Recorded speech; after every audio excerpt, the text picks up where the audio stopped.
Hi friends, ಎಲ್ಲರೂ ಹೇಗಿದ್ದೀರಾ? ನಾನು ಮಾತಾಡ್ತಾ ಇರೋದು Anitha Skanda makeover and beautician. Friends, ಇದು ನನ್ನ ಮೊದಲನೇ ವ್ಲಾಗ್ ಆಗಿರುತ್ತೆ. ನನ್ನ ಮೊದಲನೇ ವ್ಲಾಗನ್ನು ನಾನು ನನ್ನ ವೃತ್ತಿ ಜೀವನದಿಂದ ಶುರು ಮಾಡಬೇಕು ಅಂತ ಮಾಡ್ತಾ ಇದ್ದೀನಿ. ದಯವಿಟ್ಟು ಇದಕ್ಕೆ ನಿಮ್ಮೆಲ್ಲರ ಸಪೋರ್ಟ್ ಬೇಕು ಅಂತ ನಾನು ಕೇಳ್ಕೊತಾ ಇದ್ದೀನಿ.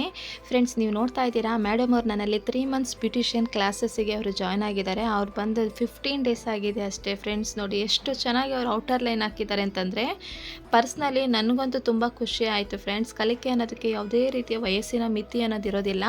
ನಾನು ಮಾಡ್ತೀನಿ ಅನ್ನೋ ಕಾನ್ಫಿಡೆನ್ಸ್ ಅನ್ನೋದು ನಮ್ಮಲ್ಲಿ ಬಂದರೆ ಸಾಕು. ಫ್ರೆಂಡ್ಸ್, ಇನ್ನೂ ಕೆಲವರು ಹೇಳ್ತಾರೆ, ನಾನು 10 ಡೇಸಿಗೆ ಹೇಳ್ಕೊಡ್ತೀನಿ, 15 ಡೇಸಿಗೆ ಸಲೂನ್ ಸರ್ವಿಸ್ ಹೇಳ್ಕೊಡ್ತೀನಿ. ಅದು ಯಾವ ರೀತಿ ಹೇಳ್ಕೊತಾರೋ ನನಗಂತೂ ಗೊತ್ತಿಲ್ಲ. ಫ್ರೆಂಡ್ಸ್, ಏನೇ ಒಂದಾದ್ರೂ ಏನೇ ಒಂದು ಕಲಿತೀನಿ ಅಂತ ಬಂದರೆ ಅದಕ್ಕೆ ಒಂದು ಅನುಭವ ಅನ್ನೋದು ಒಂದು ಇರಲೇಬೇಕಲ್ವ ಫ್ರೆಂಡ್ಸ್. ಹಾಗಾಗಿ ನಾನು 3 ಮಂತ್ಸ್ ಬ್ಯೂಟಿಷಿಯನ್ ಕ್ಲಾಸಸನ್ನು ಮಾಡ್ತಾಯಿದ್ದೀನಿ. ಫ್ರೆಂಡ್ಸ್, ನೀವು ನೋಡ್ತಾ ಇದ್ದೀರಾ, ಮೇಡಮ್ ನೋಡಿ ಎಷ್ಟು ಸಾಫ್ಟಾಗಿ ಅವರು ಔಟರ್ ಲೈನ್ ಹಾಕಲಿಕ್ಕೆ ಅವ್ರು ಟ್ರೈ ಮಾಡ್ತಾ ಇದ್ದಾರೆ ಅಂತಂದರೆ ಕಸ್ಟಮರಿಗೆ ಯಾವುದೇ ರೀತಿ ಪೇಯ್ನ್ ಆಗದೆ ಇರೋ ರೀತಿ ಅವ್ರು ಐಬ್ರೋ ಮಾಡಲಿಕ್ಕೆ ಟ್ರೈ ಮಾಡ್ತಾ ಇದ್ದಾರೆ. ಫ್ರೆಂಡ್ಸ್, ನೀವು ಯಾರಾದರೂ ಇಂಟ್ರೆಸ್ಟ್ ಇತ್ತು ನಾನು ಕಲಿಬೇಕು ಅಂತಂದರೆ ದಯವಿಟ್ಟು ನನ್ನನ್ನು ಕಾಂಟ್ಯಾಕ್ಟ್ ಮಾಡಿ. ಫ್ರೆಂಡ್ಸ್, ನೀವು ನೋಡ್ತಾ ಇದ್ದೀರಾ, ಇನ್ನೇನು ಫೈನಲಿ ಮುಗಿತಾ ಬಂತು. ಮಧ್ಯದಲ್ಲಿರ್ತಕ್ಕಂಥ ಎಕ್ಸ್ಟ್ರಾಸ್ನೆಲ್ಲ ಅವ್ರು ರಿಮೂವ್ ಮಾಡ್ತಾ ಇದ್ದಾರೆ. ಫ್ರೆಂಡ್ಸ್, ನನ್ನ ಸ್ಟೂಡೆಂಟ್ ಮಾಡಿರ್ತಕ್ಕಂಥ finally eyebrows look. Thank you.